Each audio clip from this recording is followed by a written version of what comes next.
Ya, iman yang radikal, ya, ini menjadi pokok bahasan yang akan kita renungkan sama-sama, ya. Next. Iman yang radikal, ya, Bapak Ibu yang terkasih dalam Tuhan, jemaat Tuhan. Bicara tentang iman radikal adalah bicara tentang sesuatu, ya. Namanya iman, ya. Bicara tentang kepercayaan. Bicara tentang iman itu kaitannya dengan agama. Bicara tentang iman itu kaitannya, ya, percaya kepada Tuhan. Sementara bicara tentang radikal itu bicara tentang sesuatu yang sifatnya mendasar, ya, yang mendasar, yang prinsip yang ada di dalamnya. Sementara itu bicara tentang radikal seringkali juga dikonotasikan secara negatif juga. Bicara tentang paham atau aliran yang sifatnya keras, ya, aliran yang suka menggunakan kekerasan. Next. Bicara tentang radikal dan radikalisme, tentu saja sesuatu yang berbeda sama sekali. Radikal, ya tadi itu, sesuatu yang sifatnya mendasari, ya. Sementara radikalisme sesungguhnya bicara tentang paham, sesungguhnya bicara tentang sikap, ya. Radikalisme sesungguhnya bicara tentang sebuah paham yang menghendaki adanya perubahan, dan perubahan itu dengan cara yang dilakukan dengan kekerasan, ya, dengan paksaan, ya. Berbeda, ya, dengan istilah radikal dengan radikalisme sama sekali berbeda. Karena itu iman radikal bukan iman yang didasarkan atas kekerasan, iman yang didasarkan atas paksaan, tetapi iman yang radikal adalah iman yang didasarkan atas kasih, pengampunan, dan damai sejahtera. Next. Iman yang radikal bicara iman yang tulus, ya. Iman yang radikal bicara iman yang teguh, ya, yang mau mengorbankan diri, mengandalkan Tuhan di dalamnya dan mengikuti panggilannya. Sesuatu yang sifatnya paling prinsip, yang paling mendasar, sehingga orang bisa menyerahkan seluruh hidupnya kepada Tuhan, sehingga orang bisa percaya bahwa Tuhan adalah sumber segala-galanya di dalam hidupnya, ya. Karena itu pada sore hari ini saya mengajak kita bersama-sama merenungkan bagian ini, belajar dari salah satu tokoh Alkitab, ya, Matius namanya. Next. Ya. Kita akan meneladani dari Matius, si pemungut cukai, ya. Tidak banyak sesungguhnya bagian firman Tuhan yang menyebut tentang Matius, dan sebagian besar, ya, hanya terkait bicara tentang panggilannya, ya, yang disebutkan dalam 3 Injil. Ada Matius, Markus, dan Lukas menyebut kasus yang sama atau peristiwa yang sama, yang menuliskan peristiwa yang sama. Tetapi dengan sedikitnya sumber itu, biarlah kita mendapat berkat dari Matius ini, ya, Matius si pemungut cukai. Karena itu kembali saya mengajak kita berdiri dan kita membaca satu bagian dari firman Tuhan di dalam Matius 9 ayat 9 sampai dengan 13. Kita akan bersama membacanya di dalam Matius 9 ayat yang 9 sampai dengan yang ke-13. Hitungan ketiga kita akan membaca bersama-sama. 1, 2, 3. Setelah Yesus pergi dari situ, ia melihat seorang yang bernama Matius duduk di rumah cukai. Lalu ia berkata kepadanya, "Ikutlah aku." Maka pergilah Matius lalu mengikut dia. Kemudian ketika Yesus makan di rumah Matius, datanglah banyak pemungut cukai dan orang berdosa dan makan bersama-sama dengan dia dan murid-muridnya. Pada waktu orang Farisi melihat hal itu, berkata mereka kepada murid-murid Yesus, "Mengapa gurumu makan bersama-sama dengan pemungut cukai dan orang berdosa?" Yesus mendengarnya dan berkata, "Bukan orang sehat yang memerlukan tabib, tetapi orang sakit. Jadi pergilah dan pelajarilah arti firman ini.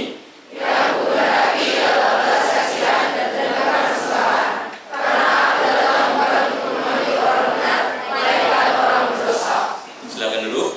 Berbahagialah kita yang boleh membacanya dan boleh merenungkannya dan terlebih boleh melakukan di dalam hidup kita. Sebelum lebih jauh kita akan melihat dulu sebenarnya siapa sih Matius ini, ya. Next.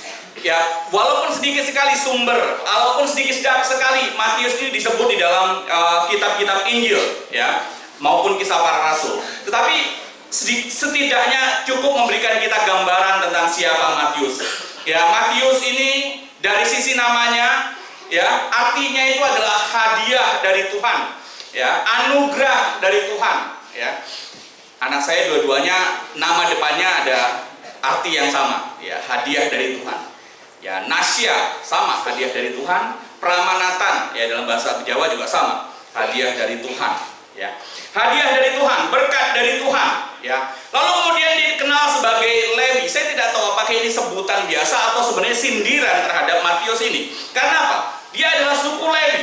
Dan ironis sekali kalau kemudian suku Lewi yang harusnya melayani di rumah Tuhan dan sekarang harus melayani bangsa yang menjajah, ya, bangsa yang menjajah bangsanya sendiri, melayani musuh dan bukan melayani Tuhan dan melayani umatnya. Saya pikir ini ironis.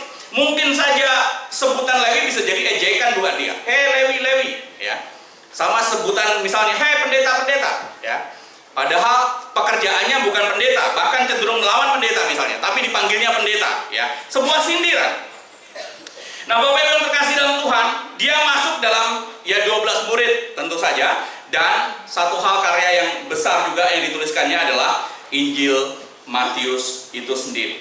Nah, karena itu kita melihat sama-sama, melihat hal apa saja, ya, yang di dalamnya termasuk yang dia lakukan, yang Matius lakukan, yang termasuk di dalamnya sebagai sebuah elemen, sebagai sebuah bagian, sebagai sebuah komponen dari iman yang radikal itu sendiri. Next. Saya melihat ada yang pertama adalah iman radikal dari Matius ditunjukkan melalui kepatuhan dia terhadap panggilan Tuhan. Kepatuhan dia, ketundukan dia, ketaatan dia terhadap panggilan Tuhan, terhadap ajakan Tuhan, terhadap perintah Tuhan, ya, untuk mengikut dia sebagai muridnya. Itu bagian yang pertama yang kita lihat. Sebab di dalamnya bukan hanya bicara tentang tunduk saja, bukan hanya bicara tentang patuh saja, tetapi ada pengorbanan yang sesungguhnya teramat besar, ya, yang kemudian ditunjukkan oleh Matius itu sendiri. Pengorbanan apa saja? Next. Dia rela meninggalkan pekerjaan dan pendapatan yang sangat menggiurkan, tentu saja, ya. Sebelum memenuhi panggilan, dia adalah pemungut cukai, ya. Itu pekerjaan yang menguntungkan waktu itu, ya. Tukang pajak, ya. Bukan hanya waktu itu, sekarang saja tukang pajak juga menguntungkan, bukan? Ya. Tukang pajak, ya, pemungut cukai yang menguntungkan baik secara finansial, ya, secara ekonomi, ya. Tetapi ketika Tuhan memanggil dia, dia betul-betul tulus meninggalkan pekerjaan itu dan kemudian mengikuti Tuhan Yesus. Saya pikir tidak mudah meninggalkan sesuatu yang selama ini membuat hidupnya nyaman, selama ini yang membuat harta yang menjadi sumber dari hartanya, ya, membuat dirinya hidup enak dan seterusnya, lalu kemudian dia tinggalkan begitu saja. Tidak mudah meninggalkan sumber keuangannya, ya. Firman Tuhan katakan di dalam Matius 6 ayat 21, karena di mana hartamu berada, di situ juga hatimu berada. Dan dari sini kita lihat sikap Matius tidak menunjukkan bahwa dia terikat pada harta tadi, pada sesuatu yang menguntungkan dirinya, tetapi kepada Tuhan yang sumber harta itu sendiri. Ada pengorbanan yang luar biasa besar, ya. Next. Bukan itu saja, patuh kepada panggilan Tuhan, ya, itu juga membuat dia harus merelakan circle dia, ya, jaring sukses dia, lingkar pertemanan dia yang selama ini itu menjadi sumber kesuksesan dia, yang selama ini menjadi sumber bagian dari keuangannya dia, ya. Selama ini itu menjadi lingkar suksesnya dia, pertemanan, ya, jaringan, networking, itu sama dengan lingkar suksesnya dari seorang Matius ini. Tetapi dia kemudian rela meninggalkan itu semua, rela melepaskan hubungan dengan yang sukses tadi itu, ya, meninggalkan segala hal demi mengikut Tuhan. Karena bagi dia mungkin saja ini bisa menghalangi dirinya, bisa mempengaruhi dirinya, bisa kemudian mengiming-iminginya lagi.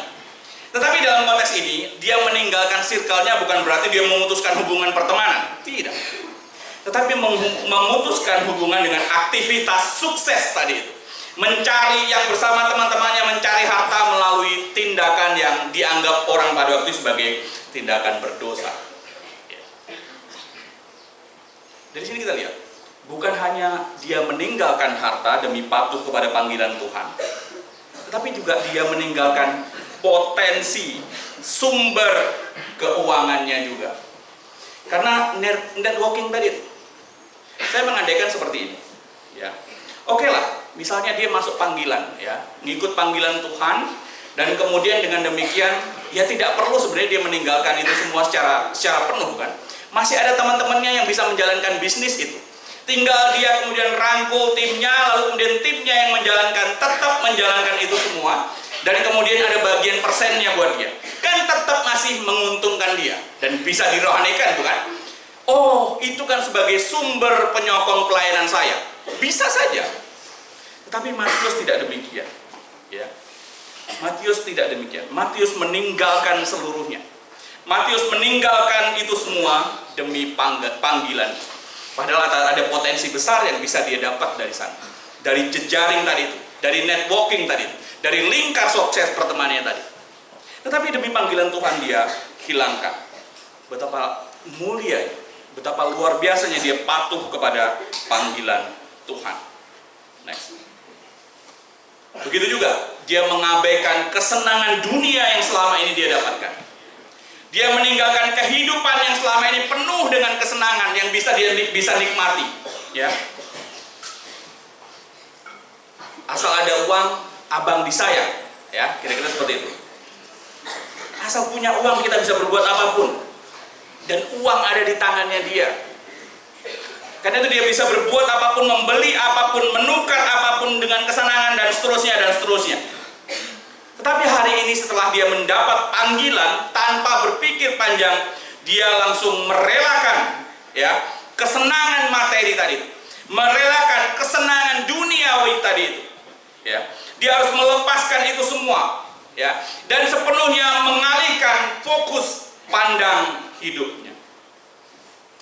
Bapak Ibu yang terkasih dalam Tuhan, hidup itu penuh dengan harta, memang seringkali meninabobokan kita. Matius sebelumnya pun merasakan demikian, ya. Harusnya dia tahu sebagai suku Lewi, ya, sudah dari sononya, ya, dia itu kodratnya adalah melayani Tuhan.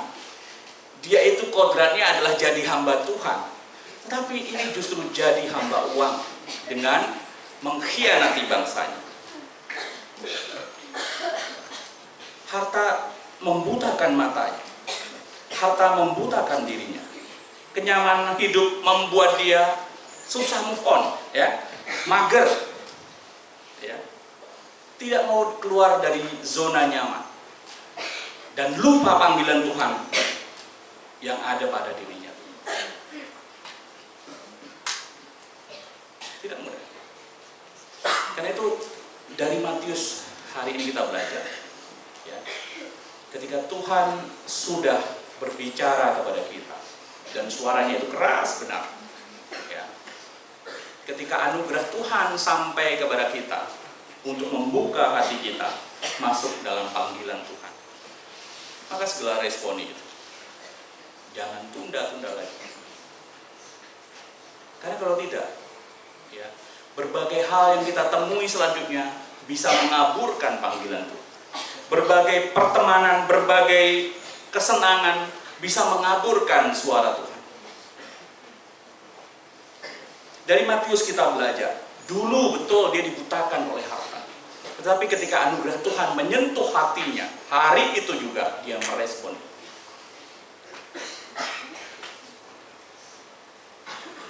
Next. Dia menyambut panggilan Tuhan. Tidak banyak pertimbangan, satu ayat cukup menuliskannya.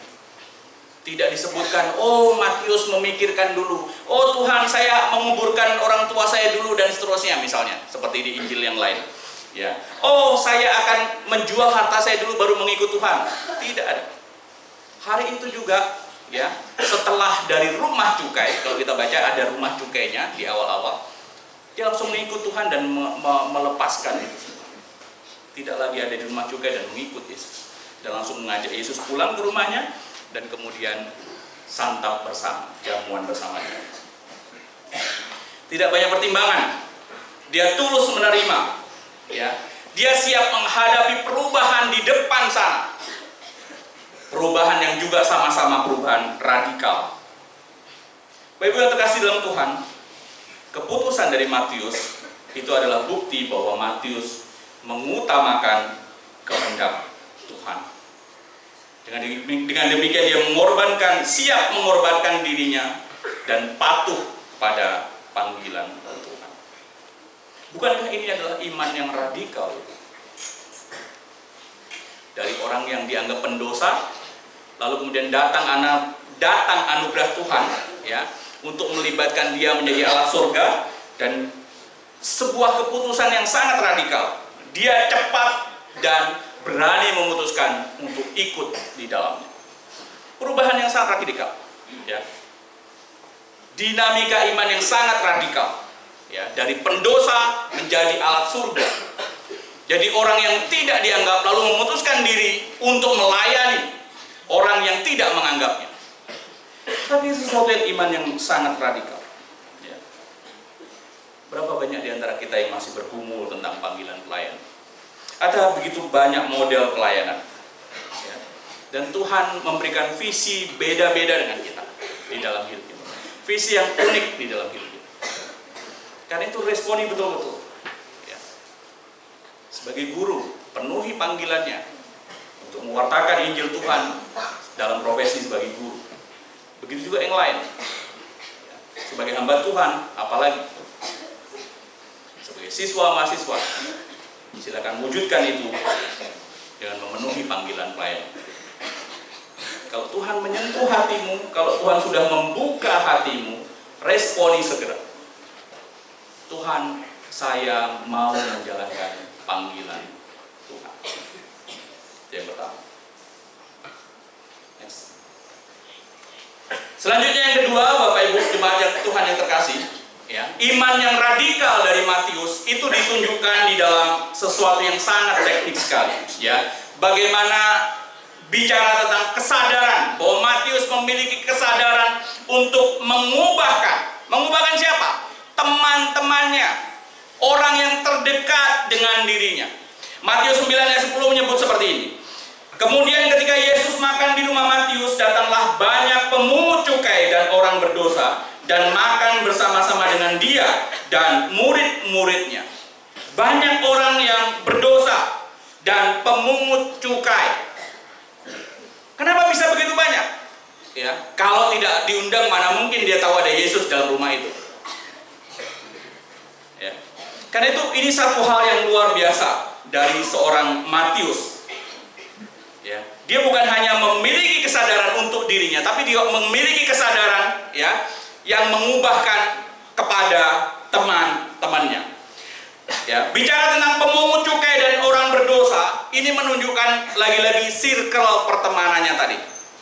Menunjukkan siapa Matius sesungguhnya dan siapa jejaring pertemanannya dia. Next.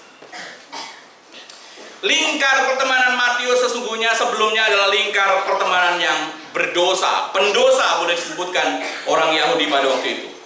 Berdosa karena apa? Dia adalah pemungut cukai, ya. Berdosa karena dia lalai panggilannya. Dia sumpulawi dan kemudian melupakan panggilannya sebagai hamba Tuhan, ya. Dia juga dianggap sebagai penjajah dan musuh Yahudi, musuh bangsanya sendiri. Karena apa? Karena dia menjadi pengkhianat bangsanya sendiri. Dia menarik pajak kepada bangsanya sendiri untuk diberikan kepada penjajah, kepada pemerintah Romawi, ya.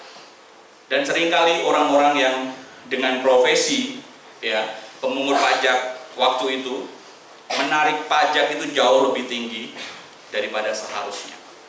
Sistemnya franchisee. Oke, kamu tarik pajak itu 10.000, ya. Terserah, pokoknya kamu kasih ke saya 10.000. Pemerintah Romawi seperti itu. Dan mereka kemudian menaikkan pajak menjadi 15.000. Yang 5.000 kemana? Masuk kantongnya dan teman-teman. Karena itu menjadi tukang pajak waktu itu, ya, menjadi orang penarik pajak sangat-sangat kaya pada waktu itu, karena berlipat-lipat kali ganda dia mendapatkan daripada seharusnya. Dia memperkaya diri, ya, bahkan dipandang sebagai orang kafir karena bekerja sama dengan orang kafir yang mengkhianati bangsanya sendiri. Maka tidak heran orang Yahudi begitu membenci orang-orang seperti Matius dan circle pertemanannya dan lingkar pertemanan dari Matius seperti itu.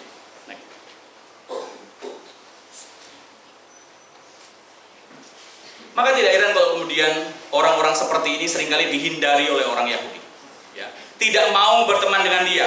Mereka cenderung dikucilkan, ya, tidak mau berteman dengan mereka. Bahkan Yahudi tidak mau beribadah bersama-sama dengan mereka, enggan beribadah dengan mereka. Seringkali terdiskriminasi, seringkali terisolasi orang-orang yang seperti itu. Ini menggambarkan betapa tidak berharganya mereka, menggambarkan betapa buruknya mereka, dijauhi dan dikucilkan bangsanya. Lihat bagaimana sepanjang hidup Matius dan circle pertemanannya merasakan hal yang seperti itu. Tapi satu hal yang kemudian menjadi luar biasa, ada satu sosok yang mau mengajak bicara Matius ini, yang mau mendekati Matius ini dan peduli dengan dia. Yesus dihindari manusia, ya, tetapi Tuhan mengindahkan dia. Tuhan melihat dia, ya, lalu kemudian mendatangi Matius, berbincang dengan dia. Bukan soal pajak, karena banyak orang menghindari perbincangan dengan Matius dan rekan-rekannya ini kan. Paling berbincang dengan mereka hanya urusan pajak, hanya urusan duit. Setelah itu nggak mau lagi kemudian bergabung dengan mereka, ngobrol dengan mereka. Karena tadi itu benci betul dengan orang-orang seperti ini. Ya, kalau urusan dengan mereka paling hanya bayar pajak saja. Tetapi kali ini Yesus yang datang itu bukan berbincang soal pajak, ya, tetapi berbicara tentang ikutlah aku. Ikutlah menjadi muridku. Lihat Bapak Ibu, orang yang sebelumnya dijauhi, orang didiskriminasi, orang dianggap pengkhianat dan pendosa, tiba-tiba ada orang yang kemudian mempedulikan dia, ya. Dan yang berkata bukan orang biasa. Kalau Bapak Ibu membaca Matius sebelumnya itu, ya, pasal-pasal sebelumnya yang ditulis oleh Matius, ya, Yesus sudah begitu banyak mengadakan tanda-tanda, ya. Yesus begitu banyak sudah menyembuhkan, ya, orang dan mengajar di banyak tempat dan membuat orang bahkan takjub. Karena orang bahkan kalau kita melihat di Matius 7 ayat 29 melihat pengajaran itu beda dengan ahli Taurat biasa. Dia lebih berkuasa, ya. Lalu kemudian dia juga menyembuhkan orang sakit kusta, menyembuhkan hamba seorang perwira, menyembuhkan ibu Petrus. Angin ribut diredakan, 2 orang kesakitan kerasukan disembuhkan. Ini bukan orang biasa yang sedang ngobrol dengan dia, ya. Ini yang diliputi dengan tanda, orang yang diliputi dengan kuasa, orang yang diliputi dengan mujizat. Kalau orang ahli Taurat yang tidak disertai kuasa saja nggak mau berbincang dengan dia, sekarang ada orang yang penuh dengan kuasa mau berbincang dengan dia.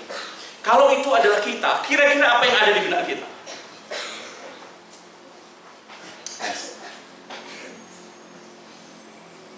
Maka sudah pasti bahagia luar biasa, bersyukur luar biasa, ya, diliputi syukur hidupnya.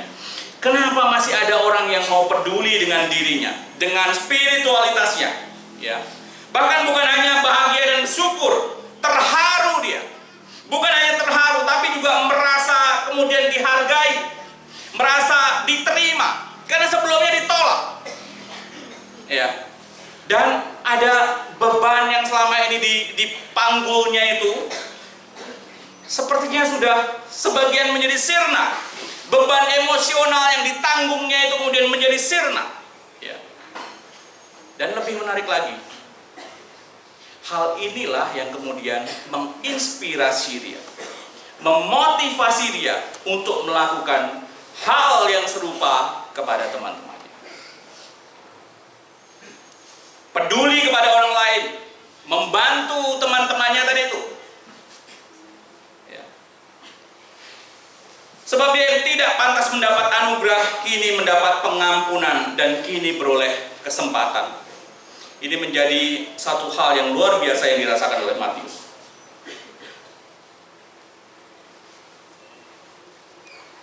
Matius yang sudah diubahkan Tuhan, ya, kini berpikir, terinspirasi dan termotivasi juga untuk mengubahkan teman-temannya. Next. Bapak Ibu yang terkasih dalam Tuhan, diubahkan untuk mengubahkan. Ya. Bagaimana ini membuat kita menjadi tahu. Kira-kira kenapa sampai kemudian dia mengundang teman-temannya yang sama-sama orang berdosa, yang sama-sama pemungut cukai tadi itu, untuk datang ke dalam pestanya, bertemu dengan Yesus dan murid-murid yang lain. Ya. Pasti bukan untuk sombong-sombongan. Ya. Meskipun banyak orang juga, ya bukan banyak orang lah. Meskipun adalah orang yang kemudian kalau hijrah, ya, baru menjadi Kristen, itu sombongnya luar biasa. Ya. Dia seringkali membanggakan perubahan dirinya, seringkali membanggakan kondisinya yang berbeda dari sebelumnya, ya, yang eksklusif hari ini, yang memandang negatif orang lain. Kamu belum sampai kepada taraf saya yang sudah hijrah ini. Ya, lalu kemudian menganggap diri lebih baik dan seterusnya dan seterusnya. Saya yakin Matius tidak berpikir seperti ini. Tidak. Ya. Tetapi sebaliknya, Matius justru ingin mengubahkan, ingin mentransformasi teman-temannya. Dia yang sudah dipanggil Tuhan dan panggilan itu mengubahkan dirinya, dan sekarang kemudian dia ingin mengubahkan teman-temannya yang seperti dia sebelumnya. Saya pikir luar biasa. Peduli dengan kerohanian teman-teman, peduli dengan keselamatan teman-teman. Next. Karena itu dia ingin membawa perubahan dan harapan kepada teman-teman. Karena itu dia mengajak mereka untuk bertemu dengan Tuhan Yesus, supaya mereka mengalami, diubahkan oleh Tuhan itu seperti apa dan bagaimana. Ya, karena itu dia ingin teman-temannya merasakan ada anugerah keselamatan yang Tuhan berikan. Karena itu dia merasakan, ingin teman-temannya juga merasakan, ya. Dan karena itu dia berusaha keras memperkenalkan, mengenalkan Yesus kepada mereka dengan cara mengundang dimakan, di jamuan makan di rumahnya. Dengan harapan bahwa mereka akan menemukan harapan itu. Mereka akan menemukan sang juru selamat itu. Matius ingin teman-temannya yang berdosa juga mendapatkan kesempatan sama seperti dia. Diubahkan dan menjadi berubah. Bapak Ibu, saudara yang kasih dalam Tuhan, saya pikir ini juga menjadi panggilan untuk kita. Panggilan untuk kita juga.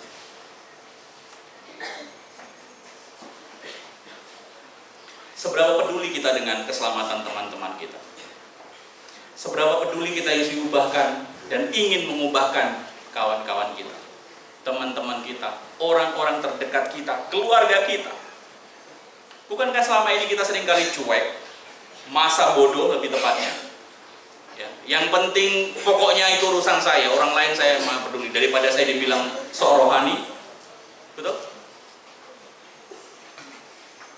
Bahkan kadang-kala kita bukankah sering membiarkan teman kita berbuat salah, teman kita melakukan kesalahan hanya dengan dalih itu haknya dia, tanggung jawab dia, yang dihukum juga dia. Bahkan atas nama solidaritas, bahkan kita sengaja melindungi perbuatan salahnya dan tidak menegur dia, apalagi melaporkan. Tapi tahukah kita, dengan cara berbuat seperti itu, sesungguhnya kita memiliki andil yang besar menjebloskan dia ke neraka. Karena dia tidak sadar bahwa dirinya sedang berdosa. Dia menganggap dosa adalah hal yang biasa, dan dia akan lakukan terus-menerus dan terus-menerus dan terus-menerus. kita punya andil besar untuk menjebloskan kawan kita yang katanya kita peduli itu ke dalam neraka. Ironis bukan? Karena itu kalau Tuhan memberikan kita hari ini panggilan ya, untuk melayani, layanilah dulu orang yang terdekat, teman-teman, keluarga, karena itu kesempatan jauh lebih besar berinteraksi dengan kamu. Dan Tuhan kiranya menguatkan kita. Roh Kudus Tuhan memberikan kemampuan untuk melayani. Ya, itu yang kedua, yang menunjukkan bahwa radikal dari imannya Matius bukan hanya bicara tentang panggilannya saja, tetapi mengaktualkan kepada orang yang mempunyai kerinduan yang besar untuk melayani teman-temannya sendiri. Dia ingin teman-temannya juga selamat sama seperti dirinya. Dia ingin teman-temannya diubahkan sama seperti dirinya. Dan kiranya itu juga menjadi panggilan kita semua. Next. Bukan itu saja. Yang ketiga adalah ini bicara tentang dampak besar di pelayanan. Baik yang terkasih dalam Tuhan, ingat, Matius adalah pendosa yang besar, dipandang hina oleh lingkungannya. Tetapi ketika dipanggil Tuhan, bukan hanya dia mau melayani, tapi pelayanannya pun juga berdampak besar terhadap orang-orang di sekitar. Bahkan orang-orang yang selama ini meremehkan dia, orang-orang yang selama ini menghina dia, orang yang selama ini mendiskriminasi dia. Next. Baik terkasih dalam Tuhan, Matius diutus di dalam Matius 10 ayat 1 sampai 4 demikian firman Tuhan. Yesus memanggil kedua belas muridnya dan memberikan kuasa kepada mereka untuk mengusir roh-roh jahat dan untuk melenyapkan segala penyakit dan segala kelemahan. Inilah nama kedua belas rasul itu. Pertama, Simon yang disebut Petrus dan Andreas saudaranya, dan Yakobus anak Zebedeus dan Yohanes saudaranya, Filipus dan Bartolomeus, Thomas dan Matius pemungut cukai, Yakobus anak Alfeus dan Tadeus, dan seterusnya. Ada nama Matius di sana. Ada nama Matius, sang pemungut cukai. Next. Karena itu Matius juga menjadi bagian, ya, dia berperan, ya, di dalam penginjilan. Karena itu bicara tentang melihat dampaknya. Saya melihatnya dari dua peran. Pertama dari peran penginjilannya dia. Dia ada di dalam menjadi bagian dari ke-12 murid yang disebutkan tadi. Dia ada dan menjadi bagian dari orang yang dipanggil Yesus untuk melayani. Dia ada dan menjadi bagian dari orang yang diberikan kuasa untuk mengusir roh-roh jahat. Diberikan kuasa untuk melenyapkan segala penyakit. Diberikan kuasa untuk menyelenyapkan segala kelemahan. Diberikan kuasa dan diutus ke-12 murid tadi. Dan termasuk Matius. Dengan demikian kita tahu, ya, Matius adalah juga orang yang dipersiapkan untuk pelayanan. Matius adalah orang yang kemudian diutus dan dilatih untuk melayani. Matius adalah orang yang kemudian dibekali dengan kuasa sebagai pelengkap mengoptimalkan dirinya di dalam pelayanan. Next. Dan dampaknya tentu saja bukan melulu bicara tentang yang jauh, tetapi yang dekat terlebih dahulu yang menjadi sasaran penginjilannya. Next. Ya. Dampak penginjilannya pertama-tama adalah untuk orang Yahudi sendiri. Ya. Dikatakan kalau kemudian kita membaca di dalam Matius 10 ayat 6, ya. Janganlah kamu menyimpang ke jalan bangsa lain atau masuk ke dalam kota orang Samaria, melainkan pergilah kepada domba-domba yang hilang dari umat Israel.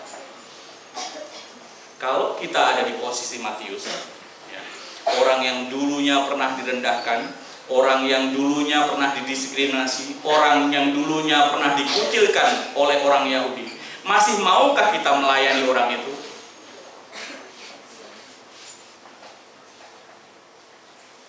Tetapi Matius diizinkan Tuhan dan dia mau melayani orang itu, bangsa itu lebih tepat. Dan bukan hanya menginjili saja, bahkan, ya, dia betul-betul concern untuk keselamatan bangsanya itu, bangsa yang sudah pernah mengucilkan dirinya. Ya. bangsa yang sudah pernah mendiskriminasi dia. Tetapi dia concern terhadap keselamatan bangsanya. Ya, dia peduli untuk mengasihi bangsanya yang sudah mencela dia. Ya, karena itu bukan hanya dalam peran penginjilan, tetapi juga dalam peran ketika dia menulis Injil Matius itu sendiri. Ya. Ketika dia menulis Injil Matius di sana, ya tentu saja dia menjadi saksi langsung di dalam pelayanan Tuhan Yesus, sehingga dia bisa melihat, dia bisa belajar langsung dan merekam apa yang kemudian dia saksikan itu, ya. Dan dalam pimpinan Roh kemudian dia menuliskannya.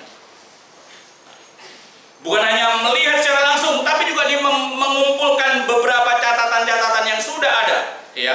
Menuliskan peristiwa-peristiwa yang dilihatnya, mencakup bahkan hal yang detil tentang beberapa peristiwa termasuk kelahiran Tuhan Yesus dan seterusnya, ya. Lalu kemudian menyusun Injil itu di dalam pimpinan Tuhan. Ya.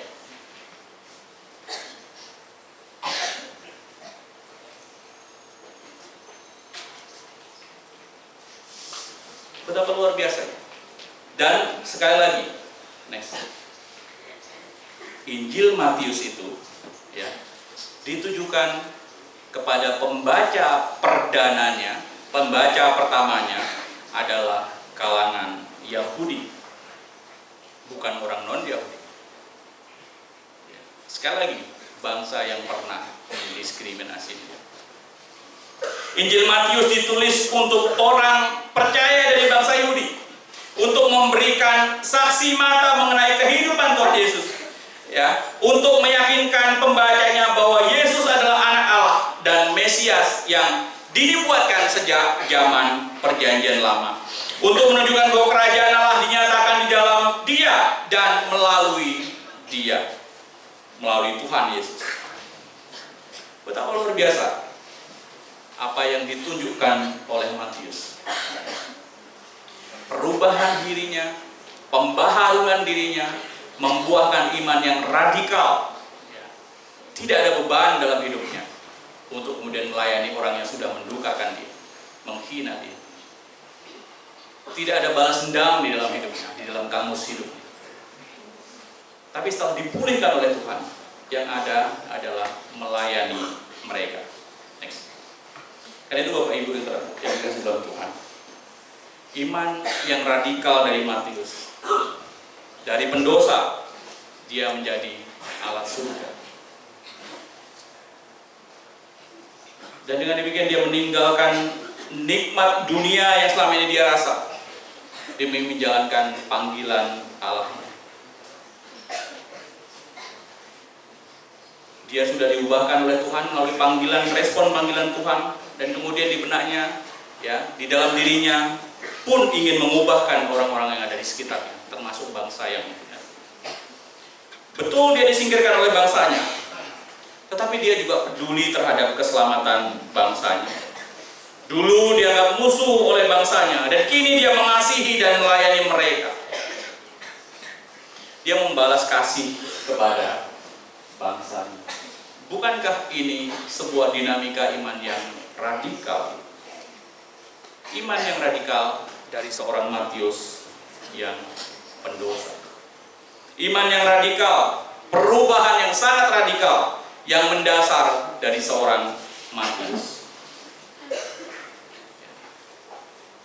Karena itu penting kita meneladani tokoh yang satu ini.